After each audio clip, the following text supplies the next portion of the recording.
Hello folks, welcome to the channel. This beauty arrived a few days back and I've been extensively shooting with the X2D2. As I'm exploring various aspects of this precious tool, I figured that one 20 to 30 minute video talking about everything I want to talk about won't do justice to all that I have to explore, experiment, and say about it. So this episode 1 is going to be about the IBIS performance, and there'll be more. As I talk, I want to give you details so that you can garner the best out of it when you shoot without having to discover it yourself and learn during the process. And as always, please subscribe, comment, share. It really helps the channel. Let's experiment with IBIS in the real world. Is it really 10 stops? In a practical sense, how long can you handhold the camera and still get sharp pictures? The longest I ever handheld any camera without any shake was the Sony a7R V at 3 seconds. So I was curious if this medium format could beat that. Let's see.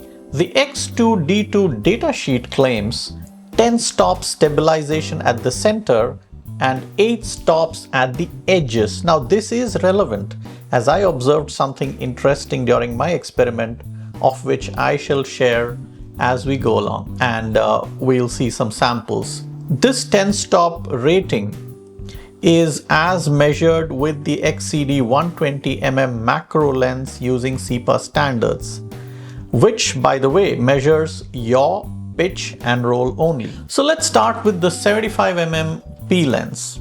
So I started at 1/30th of a second, and as you can see, everything looks tack sharp, which by the way is saying quite a bit of the IBIS. Next, I slowed it down to 1/15th of a second. Again, as you can see, no issues. I'm enlarging it to 100%.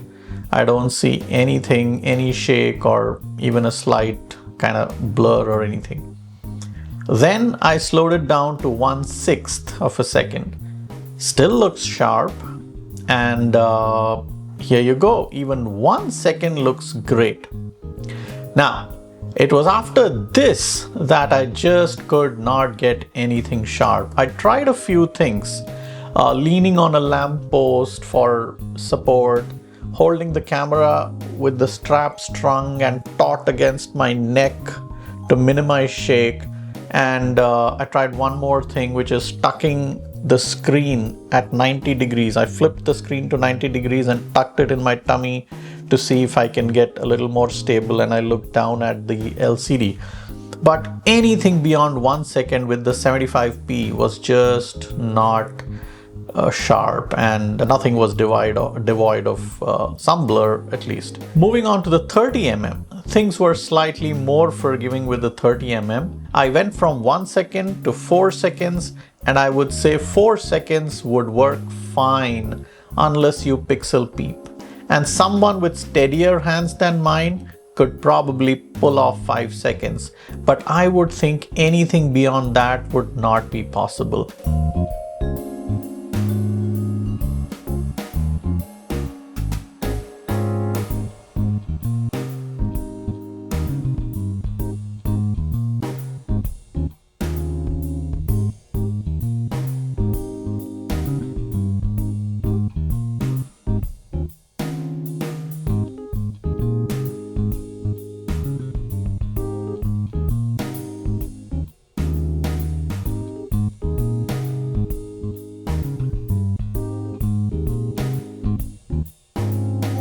Now, there is a video floating around of a guy who did 10 seconds.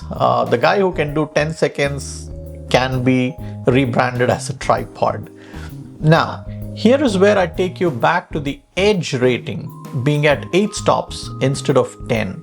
Edges are more prone to shake than the center, especially for roll, and these are evident in my pictures.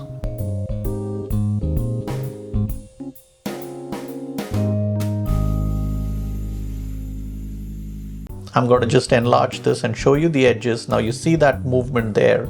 Now this could be a result of me applying pressure to click the shutter. I guess using the timer for 2-3 seconds would help avoid some of the blur in the edges. But again, as rated, the edge IBIS is slightly lesser effective than in the center. The last lens I tried was the 21mm, and again the results were very close to the 30mm. I went from 1 second onwards, and at around 4 seconds it would top off and not really get sharp beyond that.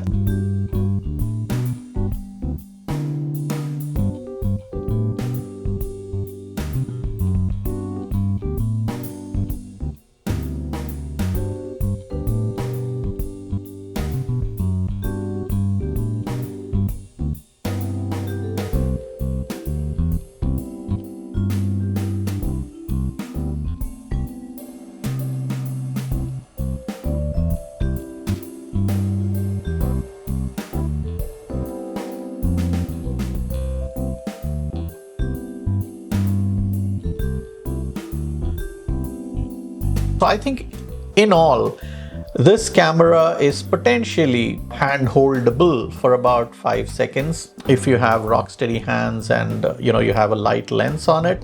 Anything beyond that I would think is impractical. Now, is that 10 stops, not 10 stops, really doesn't matter. But I have to say that in conclusion, while 10 stops is under ideal conditions with one lens, I can safely say that this is one of the best, if not the best, IBIS performances, not just among medium format cameras, but in the mirrorless category in general. In the practical world, you would hardly handhold for more than 2, 3, 4, maybe 5 seconds. And in that range, it should work brilliantly. What has been your experience? Better? Worse? Would you have done anything different? Comment below and help me. See you in the next one, which will be about the autofocus performance of the X2D2. See you then.